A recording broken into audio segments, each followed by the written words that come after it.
Hi, everybody. Welcome to the Paddock Pass podcast. This is our review show for the Japanese Grand Prix in Motegi. I'm Adam, as you may well all know. I'm joined by David, who's in the Netherlands, and we have Neil. Neil, where on earth are you right now? I'm about 5 minutes away from the small village of Motegi, next to the mobility resort Motegi ad.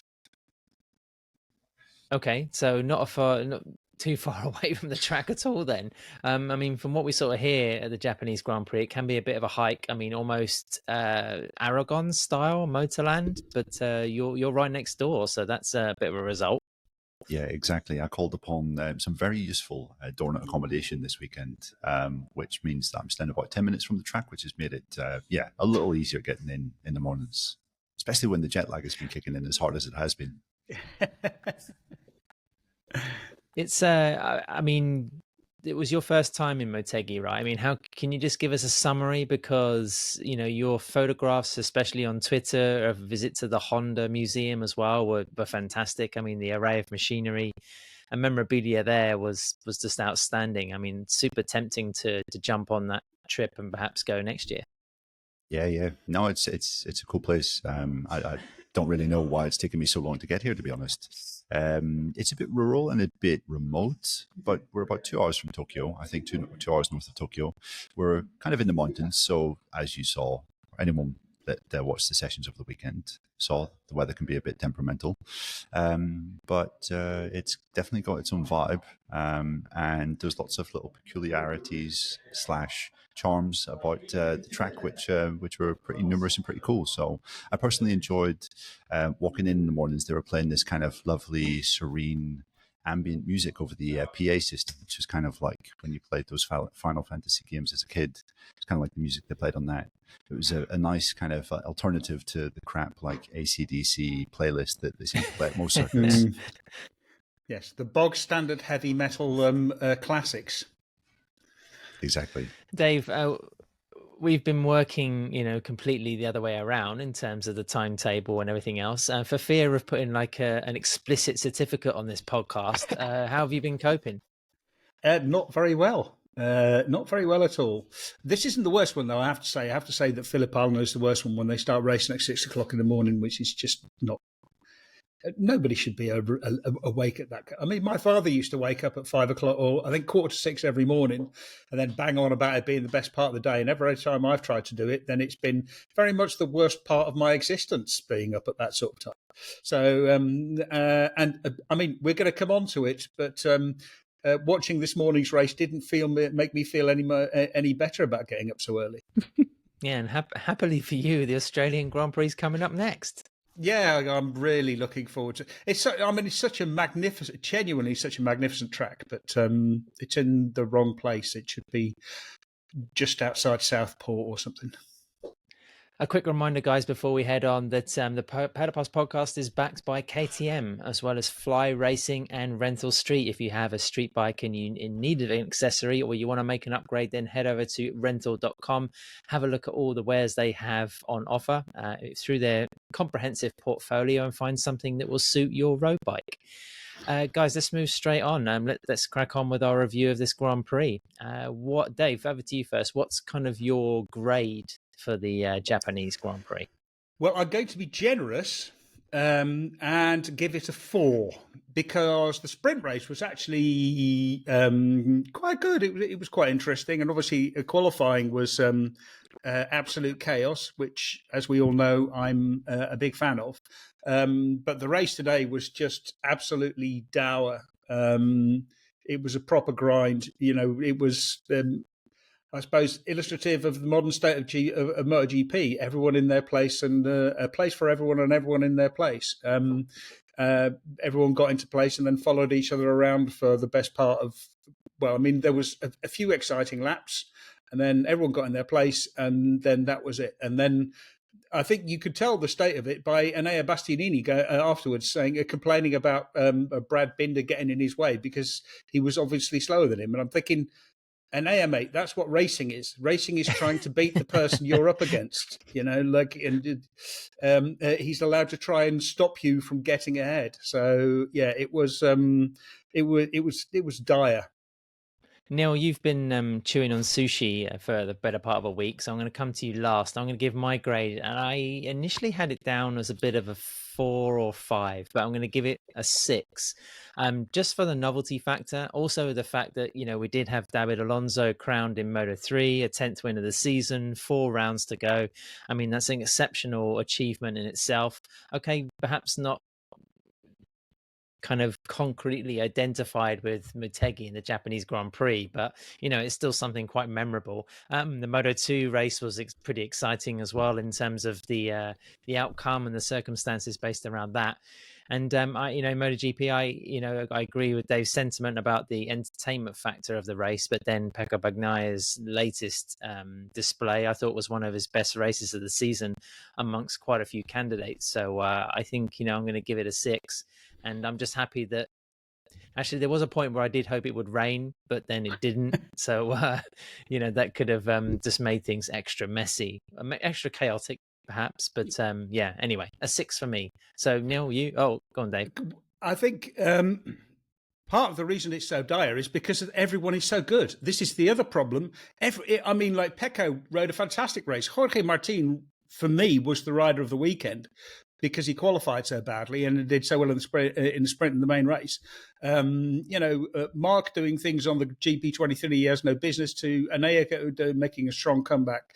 These are really, really amazing performances, and like so many amazing performances, really dull to watch. Well, I'm going to go with an 8 for my grade of the GP. I mean, it would have been higher. It would have been higher if today's race wasn't so bad. But I think aside from the MotoGP race on Sunday, it was a pretty fun weekend. As you said, Dave, qualifying was good. The sprint was exciting. Moto3 was interesting. We got a new world champion crowned in a good race, and Moto2 was dramatic in that the race didn't transpire to be the most exciting, but I think there was so much hanging on Ayagura's correct tire gamble at the start that it really was quite interesting to see just how that played out. So yeah, there was a lot to admire, and it was the first time that I was in Japan, the first time I was at Motegi. So I loved the experience. I thought it was great, and it's definitely a GP that I think people should come to.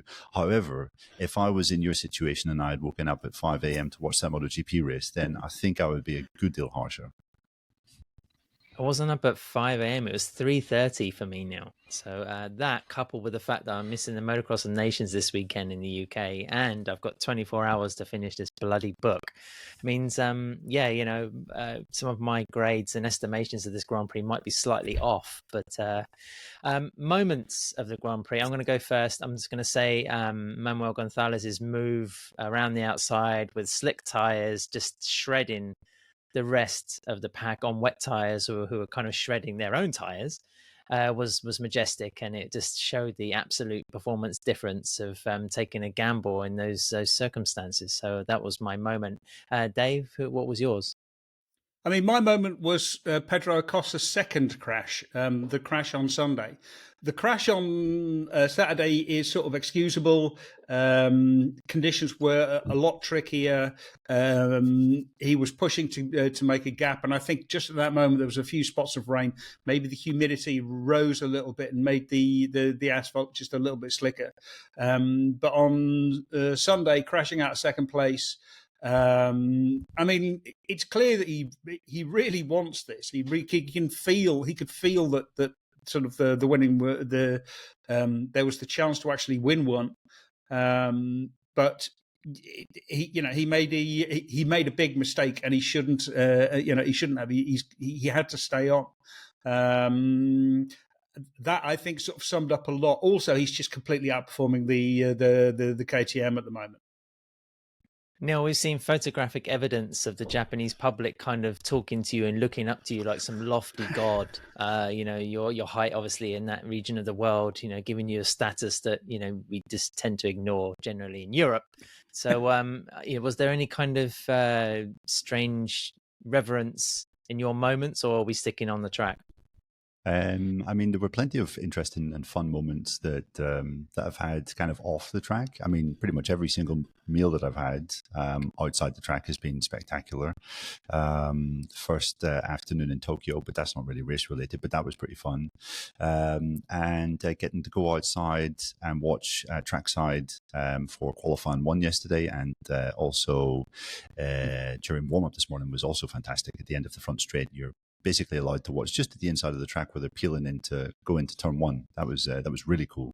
And I also loved how on the start grid, whenever they were calling out riders' names, there was a very polite round of applause rather than fans screaming and kind of singing and chanting riders' names. There was just a polite round of applause when Taki Nakagami's name was read out on the grid before the race start, which I thought was great.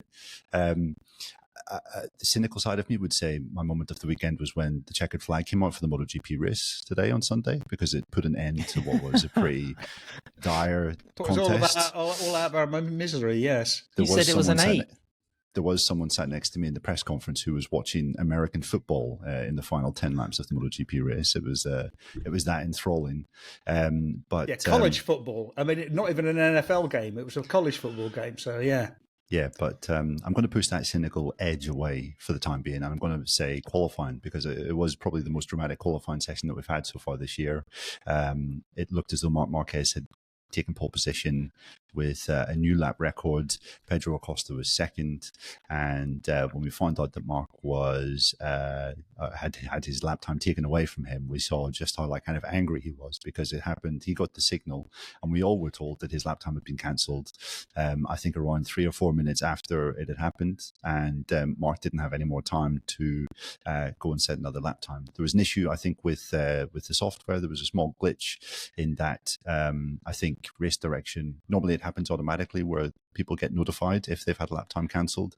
This didn't happen automatically, and therefore it had to be entered manually by race direction, which meant that it took a bit longer. But the result of that was that Pedro was on pole to become the third youngest pole sitter in MotoGP history, which I thought was a pretty momentous event. So, there was enough drama, I think, in that 15-minute session to last the whole day, maybe last the whole weekend. Yeah, there was a little bit more mudslinging going on towards race direction generally this weekend. Joan Mir accused them of being sleeping. He says, the situation where Alex Marquez ran into him, I think, in the entry to turn 12 and sent them both off the track. I mean, Mir, I think, must be the crashiest rider of the season so far. His stats are phenomenal, but this was completely blameless. Alex Marquez, again, not winning any popularity contest just from having contact with riders in the pack. But he wasn't too impressed that, I think he initially said that there was no notification that they were investigating the incident. And there was like an information bar saying that the race direction were looking into it and we're actually going to make a judgment after the race. I haven't seen any kind of penalty or judgment applied yet. We're talking long lap penalty next round. Okay. Yeah, long lap penalty for next round. Yep. Okay, I don't know if that's. I mean, we don't know Alex Marquez's version of it. I don't think he did a media debrief after the Grand Prix, but he's been running into some trouble of late. But more kind of consternation, I guess, for race direction and their decisions and what's going on in that particular part of the circuit. But anyway. Yeah, it was quite a crashy GP. I mean, Johann Zarco, who is getting a bit of a reputation for being a bit loose, was he nearly collected the entire set of fellow Honda riders on Saturday, taking out, I think, Marini and Nakagami, and for the first time, Taka was just properly furious, properly angry about it. Normally he's very polite and doesn't mention this. He was disappointed. Well, I mean, exactly. That's yes. Well, I'm not angry. I'm disappointed. Is some of the most some of the worst words you can ever hear out of somebody's mouth. It means you really are in trouble. But also, I mean, the whole thing with the messaging, with the race direction messaging. Well, put it this way. It sounds like it doesn't sound like a software glitch. It sounds like a human error sort of thing. They forgot to do something, or something wasn't connected, or something like that. Because you can't fix that straight away. I mean, normally the system is absolutely amazing. The fact that the sensors register these mistakes, these tracks, exceeding track limits, and then send it through automatically, appears on the dash almost immediately. Riders can actually get on and do it. Why it didn't sort of get sent through automatically is very strange, but it's not the sort of thing normally. I mean, having written software myself, unless they've got sort of someone actually sitting there coding it and found the bug immediately, it seems very odd that it would only take them an hour to figure it out. It usually just means they forgot to plug something in. So yeah, I wasn't completely convinced about that, but yeah, we shall see if it happens again. But they've done it 1,000. There've been thousands of notifications, and so it's gone right. Yeah, Dave, we all know about your programming skills, certainly when it comes to my Alpine Stars Paddock Pass podcast fantasy team. But enough of that. Moving on, guys, the world champion, a fantastic display. That's 8 Grand Prix wins now in one season. I think there's only 4 other riders, or he's in the same bracket with 4 other riders for clips in that total. Of course, he has 4 other opportunities to increase it further. There was a point in the race where I thought, okay, is something going to happen here? Are we going to see another mistake? Particularly when Jorge Martin was chasing him down a little bit harder towards the latter stages of the 24 laps. Neil, you were sort of, closer than all 3 of us watching the Grand Prix. What was just your take on Bagnaia display? Because I think he chopped away 11 points from his deficit in the championship, and now it rests at 10. Is it 10 points? Yep. It is 10 points. Yeah, exactly. It was just a consummate performance from Bagnaia this weekend. He said from Friday that his feeling here was somewhat akin to the Red Bull Ring, which I think made all of us slightly anxious because we remember just how dominant he was there. He just had fantastic feeling in the really heavy braking zones around the track, and just had one of those weekends where he was completely imperious, completely untouchable. Bagnaia does tend to reserve these performances for this part of the year. It looked as though it was going to be a lot more profitable this weekend on Saturday morning when Martin had an absolute disastrous qualifying, crashed out, and qualified all the way down in 11th. Bagnaia was second, just behind Acosta, but he got somewhat lucky in the sprint race because Acosta was riding brilliantly well and Acosta was gapping him when he crashed out. So there was a little bit of fortune there. But on Sunday, there was no real arguing that he was the best. Ducati was the best. It was just another complete Ducati whitewash at the front. Ridiculously impressive, but just so drab and dull to watch. There was really very little to extract in terms of excitement, if I'm being completely honest. And we've seen that a few times from Pecco. He is imperious, he is brilliant, but when he gets in that groove up front, God help us all, really. Yeah, the thing about Pecco is that he will get into that groove sometimes and he'll just look completely unbeatable. And then all of a sudden he'll fall off for no reason whatsoever. So it's like literally the only excitement is wondering whether he's going to do it. But this was just absolutely outstanding. Very little to add to what Neil said. It was just a superb performance. And clearly this track also suits the Ducati best because the Ducati can use the extra performance from the rear tyre, from Michelin's new tyre, much, much better. Alicia Spargo was saying, the Ducati is just a much better bike precisely because that they can get all of the extra performance out and no one else can.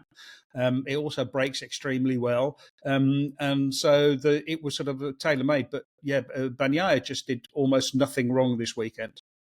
Based on form and based on feeling with the GP24, who do we kind of fancy more for Phillip Island? Because I would definitely put my money on Bagnaia in Malaysia. Buriram as well might be a slightly tighter call, but Phillip Island really could be like another fantastic race, not just between these two, but a whole gaggle of riders. But I think get a race there. Yeah, I asked you too on the last podcast. Who do you fancy more for the championship? And we're all kind of leaning towards the guy who's already got the number 1 on his bike, but he's still got 10 points to make up. Oh, sorry, Dave. I want to say I still favour Jorge Martin. Okay. even based on this weekend? I mean, you still quite confident? Yeah, I mean, look, we're going to Phillip Island. I mean, Phillip Island is so unpredictable that we didn't even have a sprint race last year, and they ran their GP on Saturday. So anything can happen. And I think 10 points isn't much of an advantage. But this is the way that we've seen it all the time, swinging backwards and forwards and backwards and forwards. And I think the leading rider has the biggest advantage at the moment. Yeah, I mean, I think. Speaking of, I mean, we saw Jorge was clearly the faster rider in Indonesia. Pecco was clearly the faster rider here, not by much. Phillip Island, Martin was ridiculously fast and superior to everyone else, and only his own kind of ego let him down in the end. So I think, yeah, you would have to say he would be the favourite as it stands going there.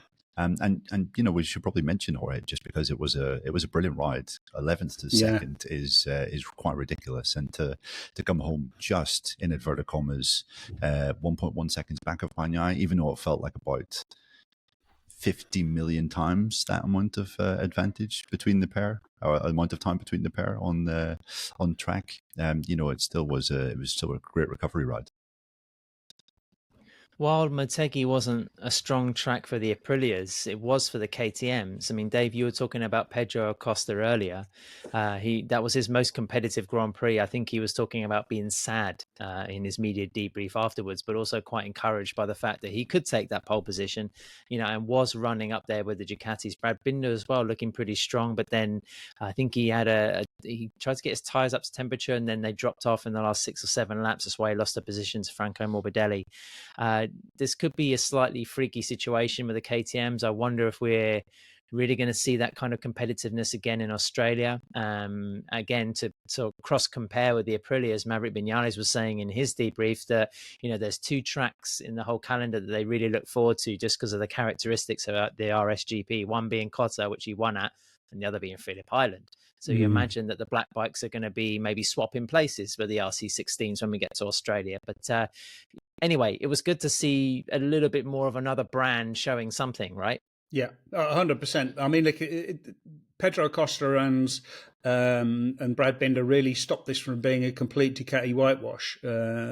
Obviously, you know, Acosta is just superb. Acosta is... Well, yeah. I mean, apart from the falling off bit, you know, comparatively, Neil. Comparatively, yeah, exactly. They almost stopped it from being a completely Ducati. Yeah, exactly. Just don't look at the results. But yeah, I mean, like this track really suits the KTM because what the KTM also does well is it gets decent drive, not the same drive as the Ducati, but gets decent drive at corners, and it brakes really, really well. The new chassis, which Pedro is using, but Brad isn't. Pedro really likes it. It gives him the stability that he was missing.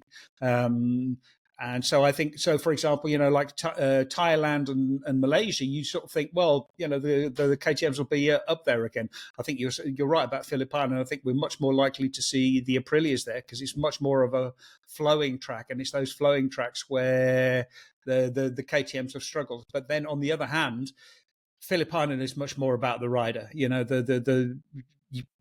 what happens at Phillip Island is sort of 95% about the rider and about 5% about the bike. There isn't much of there isn't as much of an advantage there. So yeah, we'll see. But I mean, it's very promising for KTM. It shows that they are making progress.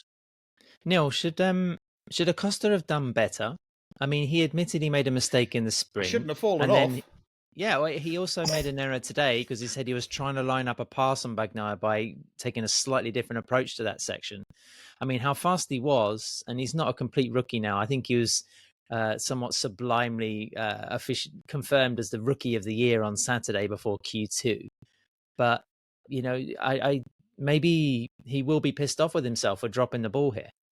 Yeah, massively. I mean, I think more so on Saturday. And you know, it's worth saying that Acosta had been so impressive right the way through the weekend, had been pretty much the strongest guy in terms of race rhythm on... Don't you love this guy? Thank you. Sorry about that. I've somewhat lost my train of thought now. Where was I? For the people who can't see this on YouTube, Mr. Neil Morrison just had a large, big kiss from Simon Crafer. Who doesn't want to be in that position? Anyway, continue, Neil.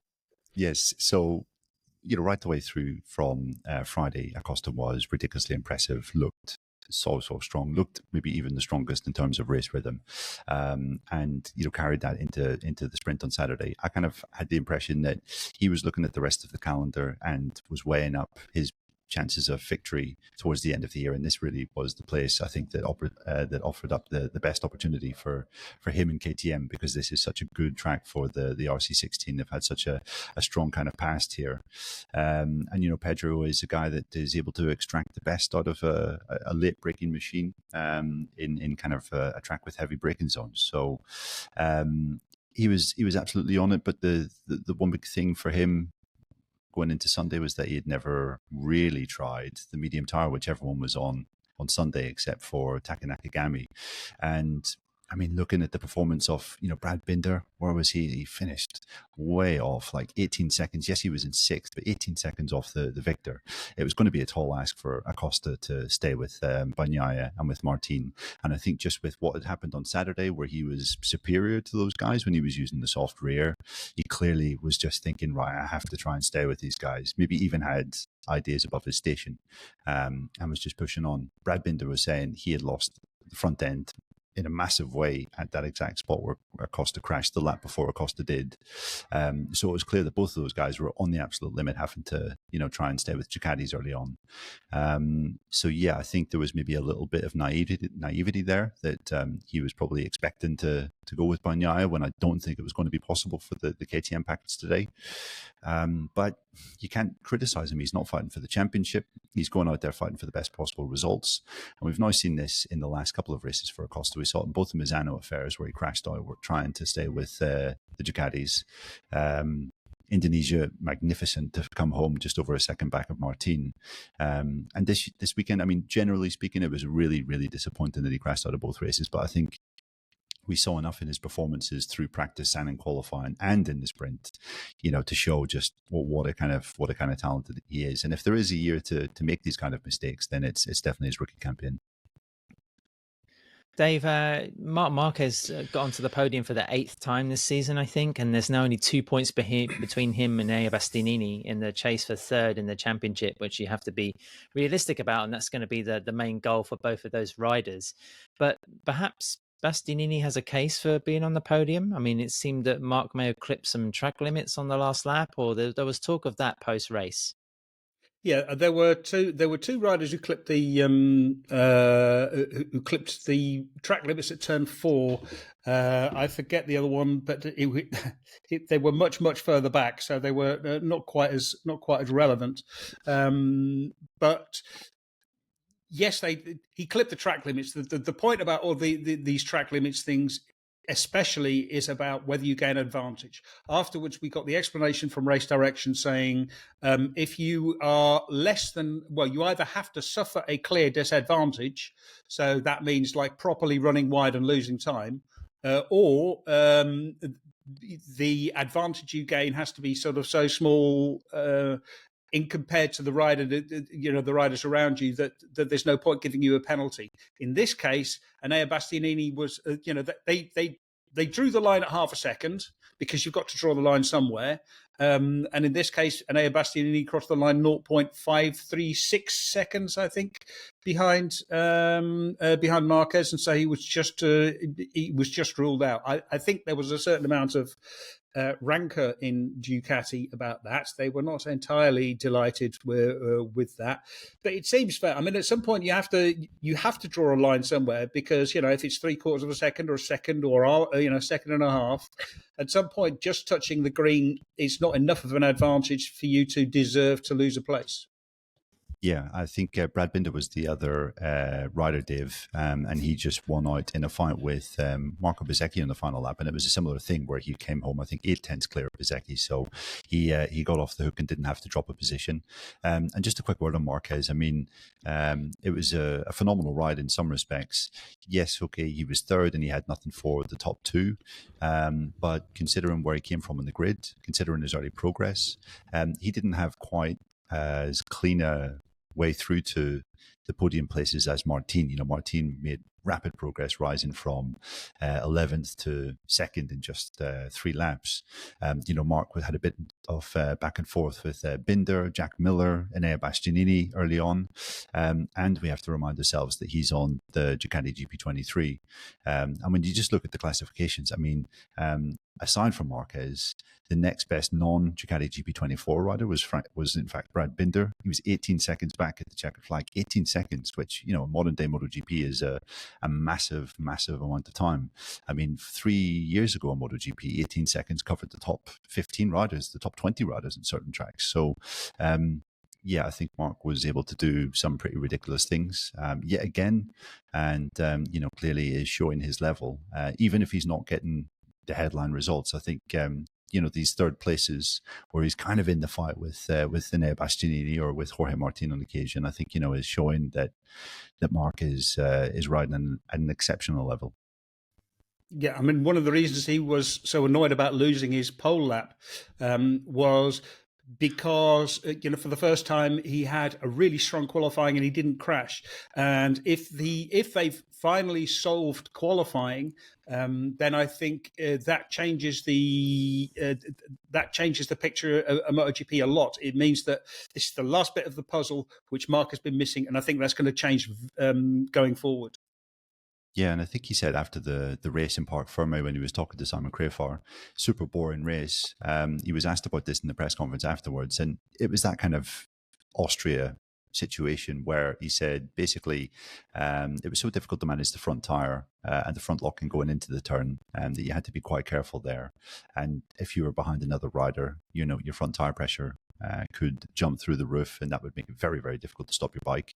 And then basically the fact that we now have aerodynamics and rad height devices on these bikes make the rider almost the rider can't make a difference on corner exit. So you just basically put your device down, go up the gears, open the gas, and that's it. The rider can't make the difference on corner exit. And I guess coming here after seeing what happened in Spielberg, we shouldn't really be surprised. I think the difference is that we went into the race in Spielberg thinking this is going to be pretty boring.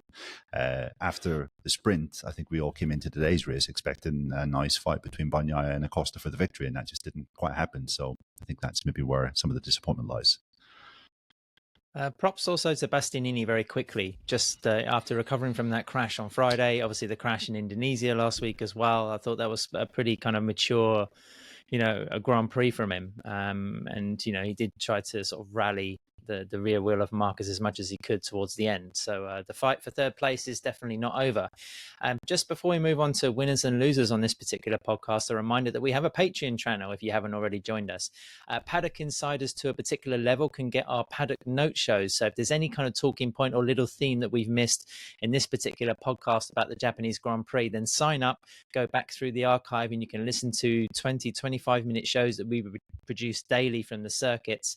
And then we go through the occurrences and the talking points for each particular outing, on each particular day of the Grand Prix. So join up, become a Paddock Insider. We've also got some cool competitions coming up.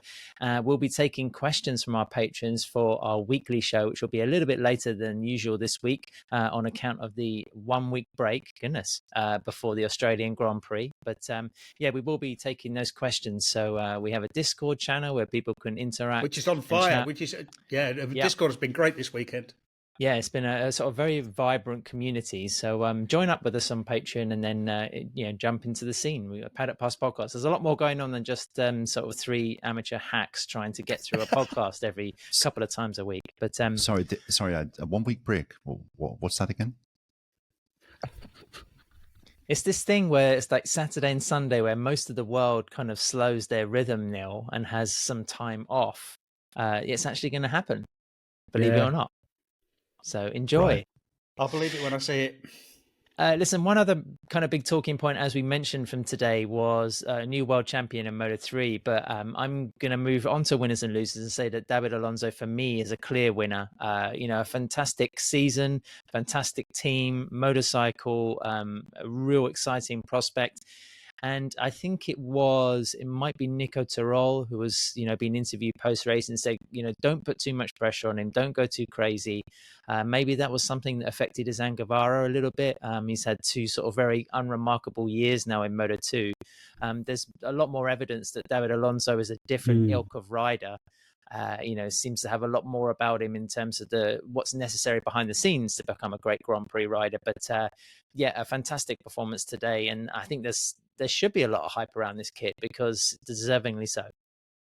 Yeah, I can't think of many Moto 3 campaigns that have impressed me as much as Alonso's year this year. Joan Mir in 2017, I think, is on a par. I think Brad Binder in 2016 as well, to a certain extent. Although Binder was a good deal more experienced that year in Moto 3. I think that was maybe his fifth season, whereas this is Alonso's second. Also, you would maybe look at Guevara as well. 2022 in Moto 3 was super impressive, but Alonso has been magnificent. This was his 10th win, as you said, Ad. And I think only Mir, Marc Marquez, Fausto Gresini, Valentino Rossi, they're the only riders that have won 10 plus races in a junior class campaign in history. So, he is in very much exalted company. And what I love about, there's many things that I kind of love about watching David Alonso, but I think one of the most impressive things has been every time he's had a disappointment or a setback this year, you think to the crash out of the lead at Jerez, you think back to a fifth place at Assen. That's the standards that he set this year, where a fifth place at Assen was kind of a disaster, or seventh place at Misano 1. Oh, disastrous, top 7. Oh my God. He bounced back with emphatic victories the very next weekend. And I think that's a sign of a pretty class rider that is, always learning and always able to take something from his defeats and from his darker moments. And if you haven't listened to, I think, a Paddock Pass podcast from the summer break when David was actually on the show, I urge you to go back and listen to it, because he really is just one of the nicest young lads I think I've ever come across in motorbike racing. I really feel to know any single person in the paddock that doesn't think he's just a really good guy. And I think you could see that in his celebrations and his interactions with the media afterwards.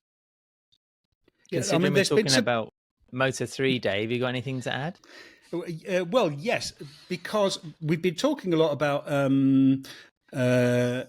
there's been a few comments about the fact, he's won 10 races, but it's a 20 race season. The thing is, he's won 10 races in 16 races, which is a lot, which is, a very strong. It's the same with Pecco Bagnaia to me in MotoGP. 8 races from 16, a win rate of 50% is very high, is very strong.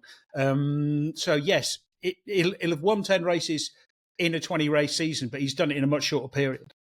Yep, and also Rossi did, I think, 11 in 15 in 97, but he was on a factory Aprilia back in the 125cc days when there was a clear mechanical advantage if you were on a factory machine. Now pretty much all the pure mobility group bikes are almost identical. And yes, you have some teams that are a bit more proficient than others, but the class is designed for parity. So for Alonso to show that kind of dominance in a class designed like that, I think is really telling.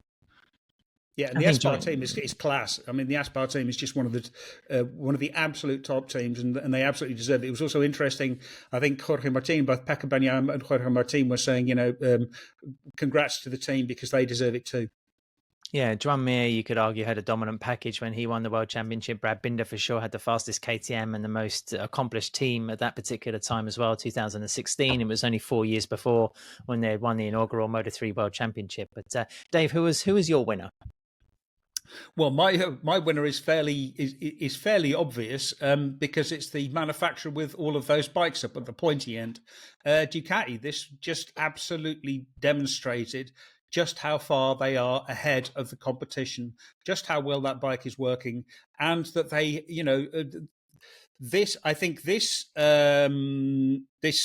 result in Sunday's race shows that's the strength of the competition. This is exactly where MotoGP is at the moment. There are two riders who are very close to each other, who are a cut above the rest, and then there's Marc Marquez who's struggling because he's on an inferior bike, and there's Enea Bastianini who's just below Martin and Bagnaia. So, yeah, I mean, Ducati have got the best bike. They know how to use the tires best, and this plus they have the best riders, and this really demonstrated it. Neil? I'm going to go with Jorge Martin because on Saturday morning there was the real impression that his weekend was slipping away from him. He wasn't that comfortable on Friday. He was having lots and lots of front locking in the heavy braking zones. It was fast, but didn't feel comfortable. Didn't think that he would be able to do the full race distance in that state. You know, he was having too many moments. Didn't feel secure enough on the bike, and then he had a really big mistake in qualifying when it was raining a little bit. Crashed out, qualified down 11th, and yeah, everything was looking very, very dark indeed. But yeah, to come through from 11th to 3rd, I mean, he'd made two absolutely sensational starts. I think he was 5th after two corners in the sprint. And you thought, okay, impressive, but he managed to do it again today. And okay, he's on the best bike on the grid, but he was still overtaking quite a lot of riders in what can be one of the more chaotic first turns on the entire calendar. So I thought he did brilliantly. There was even a little tiny bit of jeopardy, although there wasn't really, was there, when he was trying to push Pecco at the end, but he still gave it a right good go. I think from where he started, it was absolutely the maximum that he could have achieved. And I'm in this weird sort of situation where I'm like, I don't know if Martin has the bottle. I still think there's too many mistakes in him in really high pressure moments for him to be the world champion this year. But then he produces a performance like he does today, where you just think like, wow, that is genuinely a fantastic ride that could end up winning him the championship. So, I thought it was a great performance. Yeah, I don't think Dave's belief that he's going to be world champion is unfounded. I mean, not only is he currently leading the series, but he has, Dave, you say Pecco Bagnai's got a 50% win rate, but then, Martin's percentages and stats are also pretty damn impressive, it has to be said. So wherever there's like a championship winning sumo wrestler, there's also a buffet chef. So moving on to our losers, Neil, going back to you, who was the poor victim this weekend? I'm not one for feeling overly sorry for myself. I was tempted to name myself as the loser of this weekend because both the Moto 3 and essentially the Moto 2 title races are done and dusted after Agura's second place today. None of his other contenders were able to score any considerable points, so Agura's going to be Moto 2 champion this year. Just think of me when I'm doing Friday afternoon sessions in Moto 2 and Moto 3 in the upcoming triple header. However, as I said, I'm not one to feel sorry for myself, so I'm moving on from that. That shouldn't count this weekend, though. That should count for the next four races, Neil. We're not doing season losers yet. Exactly. So because of that, I'm going to plump for Pedro Acosta. And I think his disappointment was, this might sound really contrived and corny, but his disappointment was our disappointment, because when Acosta crashed, I thought, well, there goes the race. I mean, we can pretty much turn off the TV sets now because we just knew what was going to happen. There was so much to admire in Acosta's weekend. As I said, third youngest pole sitter, and he was absolutely sensational. For him to be going up on the sprint and performing as he was magnificent. But you just saw those little flashes where you realized, okay, this kid's special, but he is still a rookie. He is still 20 years old. And he is still lacking massive experience compared to the likes of the riders he was fighting against. So, this was in no way inspired by the fact that I risked it a little bit and put him in my fantasy team this weekend to try and make up crucial ground on Dave, RIP, my MotoGP fantasy team. So, that in no way influenced this pick, I must say. I don't know what you're talking about, all this fantasy nonsense, Neil. But yes, anyway, I can't nominate myself as loser every single week. My candidate, it doesn't give me any pleasure to say it, but I think kind of Yamaha / Fabio Quartararo. I mean, for all the positivity and the optimism that's sort of been surfacing with Yamaha lately, I think that was sort of deflated like a balloon, in Japan of all places. They just couldn't work out to get the rear end of the bike to stick, to get any traction, to get any kind of benefits from that particular phase of the motorcycle.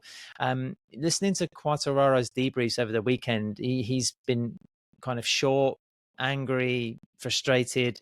It was kind of like a return to the rider of 2023 for me, and it was really sort of quite despondent to hear that. And then of course, the issue with the fueling and running out and being pipped to the line by Johan Zarco for 11th place. I mean, that was kind of like the moldy or the toxic cherry on the cake, really. It was not a good way to have finished the Grand Prix. So that's my vote. Dave, who was your loser?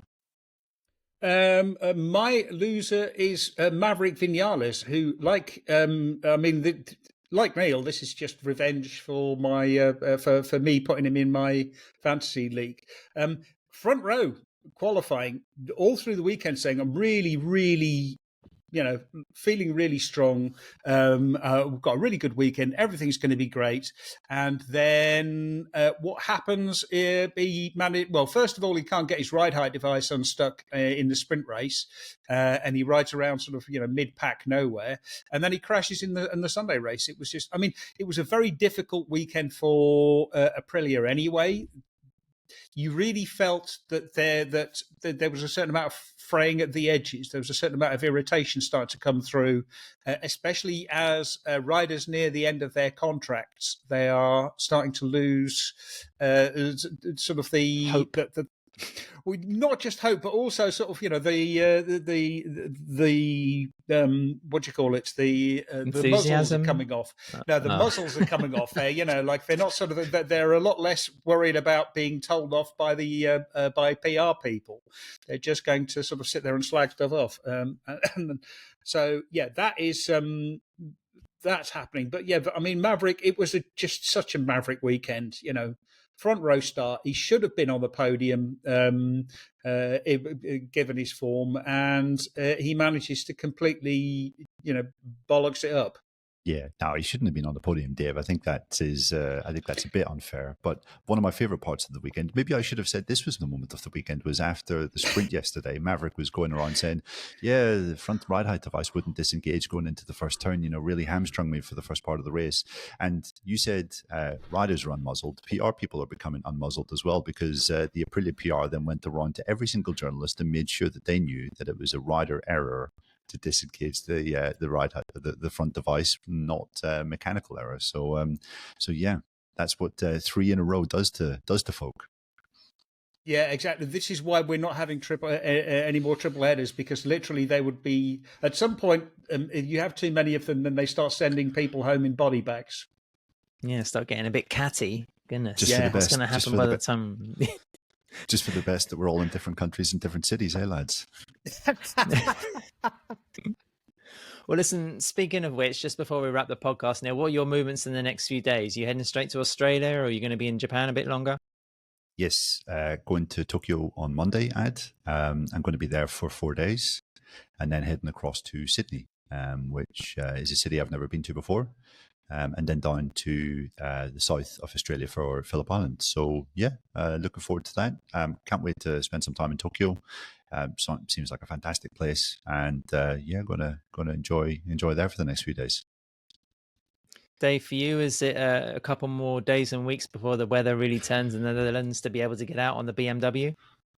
Well, it's lovely. It's been absolutely lovely all weekend, and obviously I've been stuck indoors. And from tomorrow it's going to start raining, so I've got that to look forward to.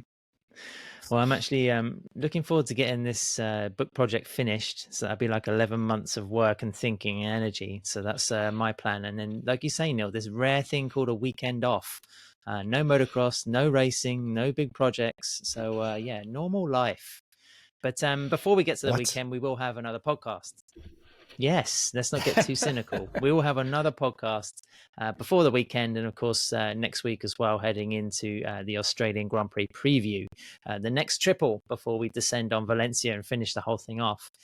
Thanks ever so much again to KTM, Fly Racing, and of course Rental Street. Apologies for any errors or blurbing on this particular podcast. It's been an early start or a long day wherever we've been in the world. But thanks for listening, and we'll be back very soon.